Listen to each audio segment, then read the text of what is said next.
Welcome back to Focus on Literary Devices with myself, Descriptionary's Angela Abraham. Today is a recap lesson. It is when we're going to talk about the techniques we've used briefly. That will help the techniques to go into your long-term memory.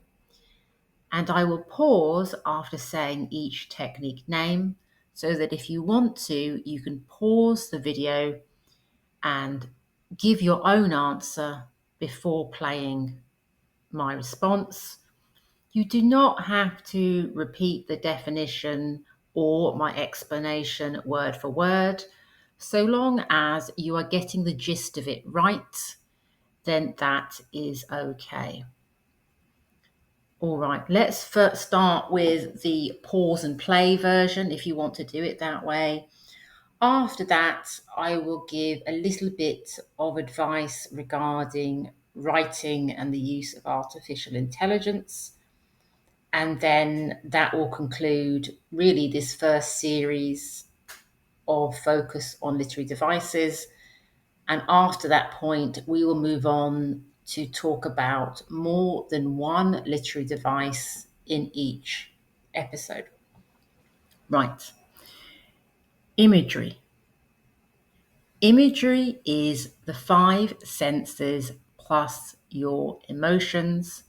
If we want to say it in the most basic way possible, it's eyes, ears, nose, mouth, fingers plus emotions.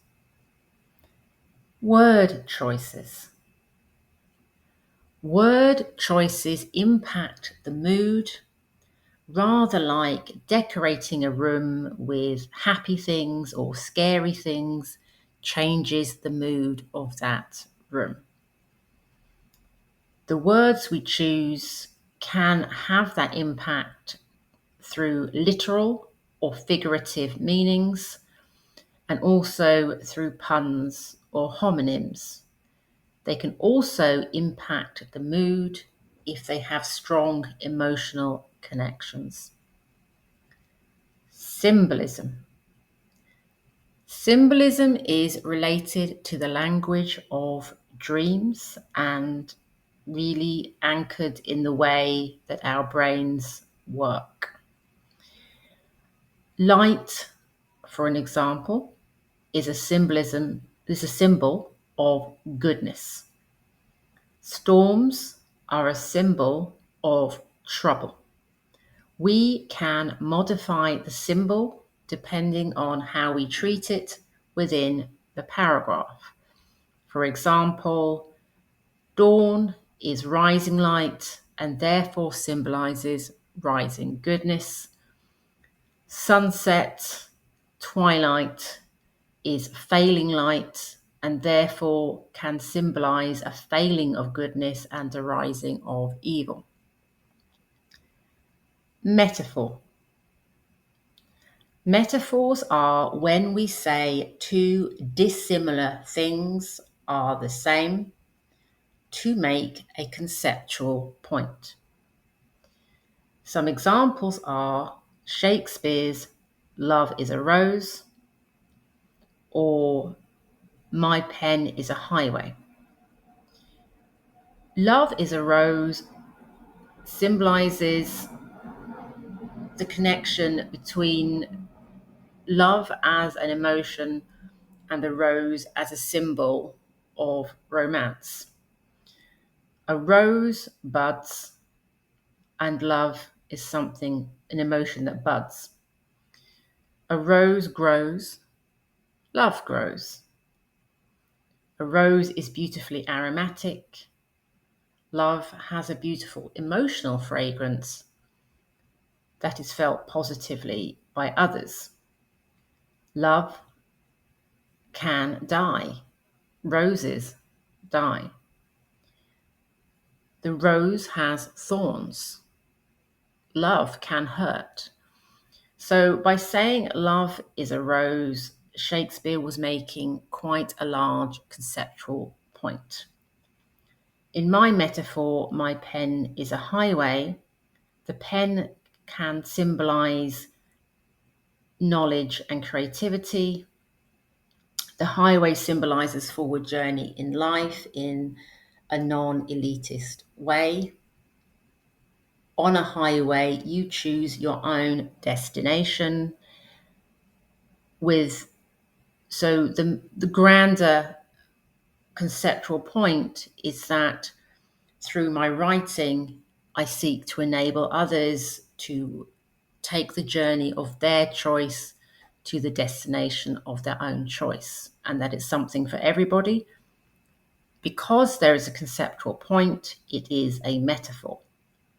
Similes are the same thing as metaphors, except they say that two dissimilar things are similar to each other or like each other.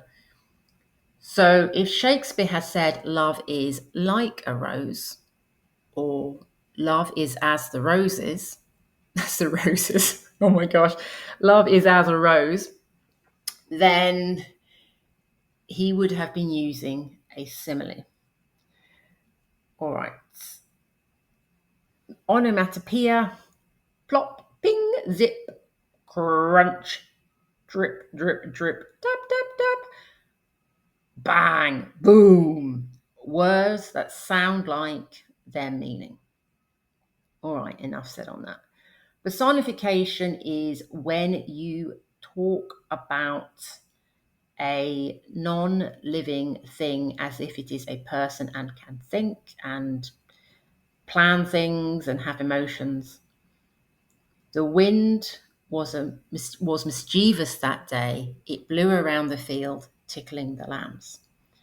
Sounds as if the wind can think and have an opinion, and it wants to make the lambs laugh. And anthropomorphization or anthropomorphism is when animals behave as if they are people, as if they have human emotions, and usually can talk, but not always. Repetition, we have already discussed. All right, so my basic advice with AI and writing based on what is currently possible and what I have observed is simply don't use it. Don't walk, run. The reason for that is teaching writing and learning writing is a lot like doing a sport. Athletes cannot become fit by riding around in a car. Just as your muscles require exercise to become strong and healthy, your brain also requires exercise. So if you don't want a turnip for a brain, stay away from AI helpers with writing. You need to learn how to do it for yourself, just like a sporty person, whether it's football or whether it's swimming or tennis. With the sport, you have to repeat the skills a lot to become really good, to have a skill that is replicable so that you can perform at a high level when you want to and when you need to. All of education really is for that purpose, but writing is especially like sports, it's especially like sports coaching.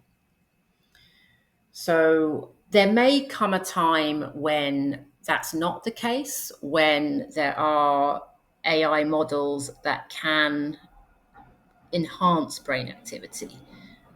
But just for now, don't. All right, next time we will begin by talking about two techniques. You will be juggling two oranges instead of one.